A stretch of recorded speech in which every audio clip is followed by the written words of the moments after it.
Hi, Michael. Happy Sunday, Monday, whatever you want to call it. It's 3:30. Today on Pizza Boys, I would like to talk about racism. But first, Walking Dead is out. I do agree that we should figure out what a plan is for watching it.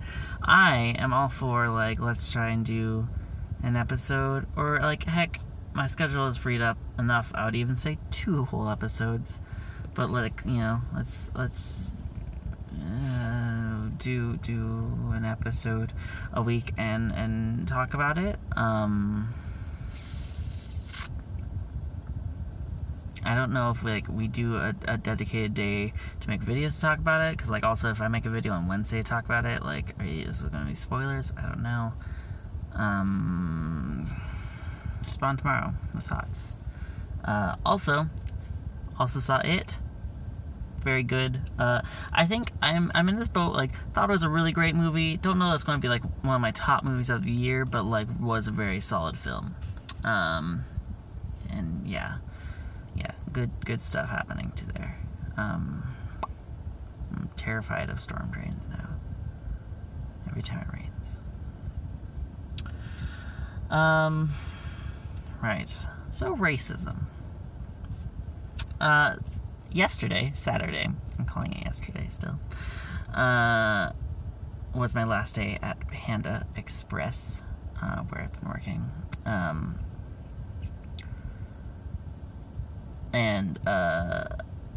Worked there for a month or whatever, but I was in the front, doing the customer service side of things, and I realized that I kind of basically just started profiling people when they come in, because certain people have certain orders, or they behave certain ways or whatever, and it's alright, here comes, to a degree, it's also, we have regulars who come in, and I have grown expectations from them, but it was I could tell you,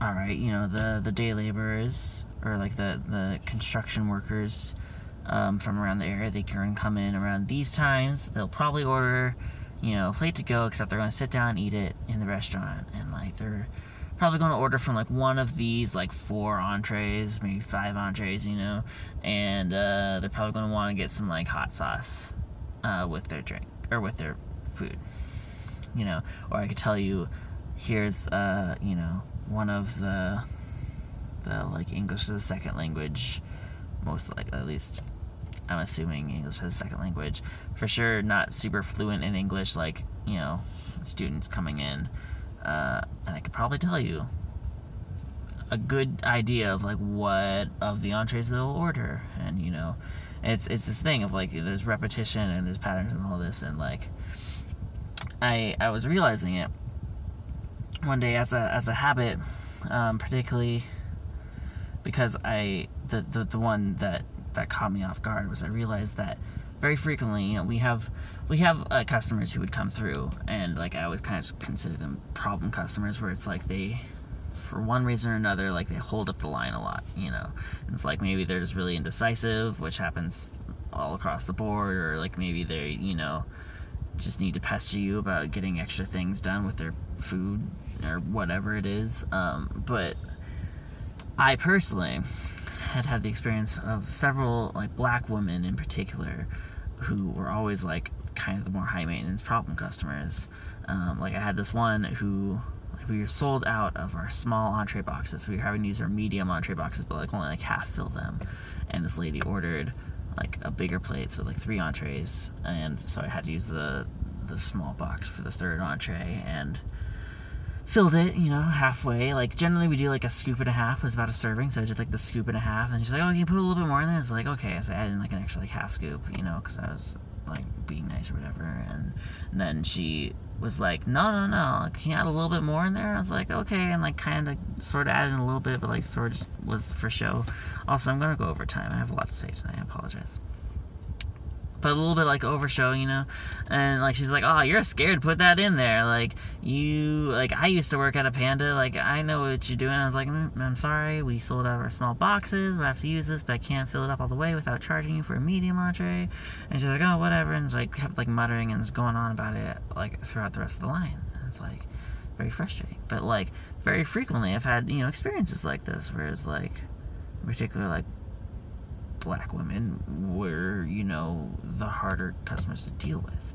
And I realized that I think very much it's my own perspective in that I have not been immersed in that particular culture a whole lot, and thus like to me it feels, you know, aggressive or whatever, what have you, you know, like it's not what I'm used to, and thus you know, I think I am put off by it. But I realized also that, like, that's purely my own perspective and it does not mean anything. Also, like, not to mention that the whole, you know, concept of expecting any sort of behavior from anyone through the door is just dumb, and, like, I realized that and would challenge myself on it. But it was one of these things where, I recognized the reaction one day, and that, like, someone came through the door and I was like, I thought immediately, like, this is what I'm expecting from this person, and I was like, that's dumb, like, why am I thinking that without, you know, having any interaction with them. I was also, like, on break, so it wasn't even like I had to worry about it, but, you know, was the thought in my head when I saw it. And also, to be fair, you know, the expectation that day of, like, it was like someone came through the door, and I was like, I'm expecting these things, and sure enough, that's what happened when they went through the line. So, you know, I realized, like, I had expectations for people who are based in real situations I had encountered, but also were very unnecessary and, you know, not something that should have been applied, or tokenism or whatever, you know.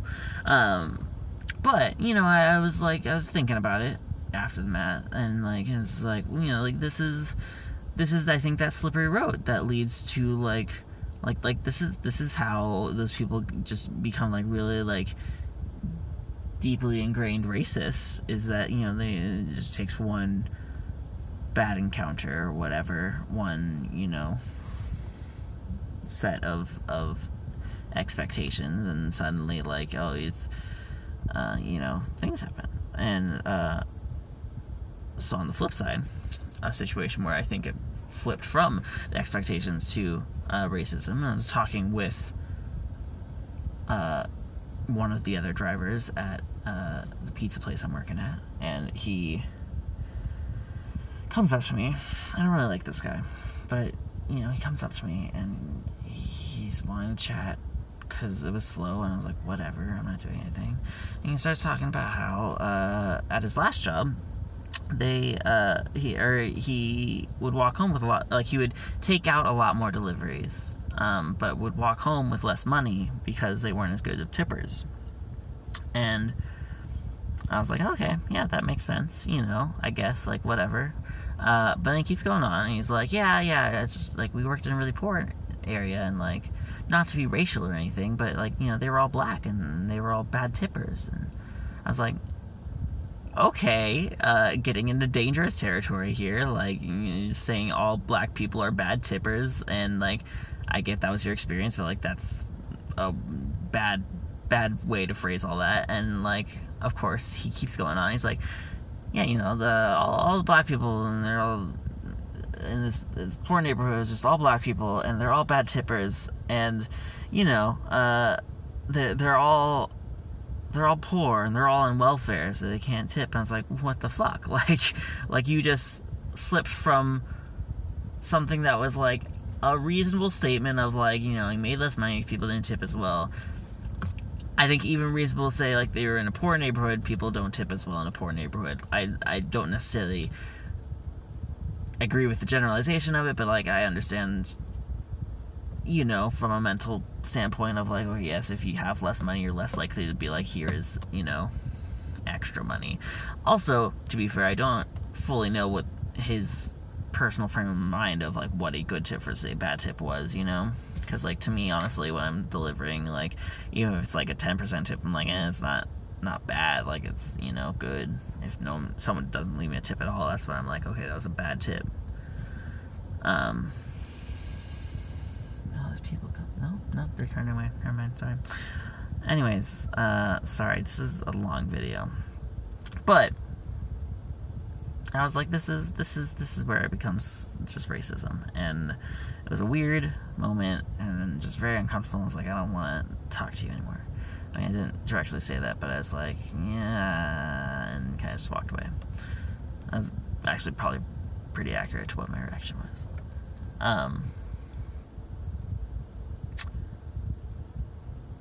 So, those are some thoughts. Lastly, it's like not fully related, but it's just another instance of uncomfortable. I don't want to directly call it racism because I have no context of the situation. But last night I was delivering a pizza, and I get to an intersection. I mean, this would be fair. First, I'm delivering pizza, saw like several cop cars moving around me as I was getting closer to my destination or whatever, you know. At one point saw a helicopter with like the searchlight. I was like, oh wow, something is clearly happening. Curious what that is. Don't really care that much, you know, as long as it's not interfering with my route, quite frankly, is my thought process of that. But I get to an intersection, and like I am heading south through this intersection. Like I'm in the north part heading south, and then on the east side of the intersection there's a guy who has been pulled over. But obviously it was the end of some sort of, like, I'm assuming like a pursuit or something, some sort of large search, because this guy was not just pulled over but had probably like 6 cop cars around him and this police helicopter with a searchlight like on the area, and had like maybe like 10 police officers at least all surrounding this car, and from what I could tell, all with their guns drawn on this guy. To be fair, could have easily been like tasers or something, I don't know. All I know is I saw lots of weapons being pointed and was immediately very uncomfortable. I don't know if you know this about me, but I really am uncomfortable around guns. Not my cup of tea. That's for another video. But you know, was this really awkward situation. Also was sitting there and was like, I don't know if I go through this intersection or not, because technically they weren't blocking my path, but also like I don't really want to drive anywhere near a whole bunch of people pointing guns, but also like I had a pizza to deliver, and like that's my job and I needed to do it. So eventually made the decision just to slowly move through, because I kind of wanted to be as far away from the situation as possible, quite frankly. But, you know, really awkwardly, like, had to drive past all these people with, you know, weapons. Which, I don't know, probably a dumb decision, but it was a decision I made because I didn't want to be a part of that thing anymore. But, all this being said, the guy being arrested or what have you was also a black individual, which just like added to my discomfort, not only in the situation where it's lots of cops and guns and all this, but it was like, this is, I think I just like being there in that situation. Like I've never been in a situation where I think weapons were drawn on, or I mean, like, you know, guns were drawn on someone, and that was happening and everything, and so it was like just the total show of force and overwhelming just sense of all of that was happening there. It was just a lot to like sit there, and it was like I mean I'm still trying to find some sort of explanation of what it was. Like, you know, I'm waiting to see like some sort of police log or something that says like, oh, this guy was armed and dangerous or doing something stupid or like whatever. Like I it's very difficult to imagine what the scenario is that like required that level of response, I suppose. But those are all thoughts. Racism this week on Pizza Boys. Anyways, I love you. I miss you. I look forward to seeing your video, hopefully tomorrow. Also, let me know if you got your other job speaking of pizza and delivery, let me know if you got that, because I don't know what happened, or if it's, still in the process or what. Yeah, talk to you soon. Let me know about Walking Dead. Okay, goodbye.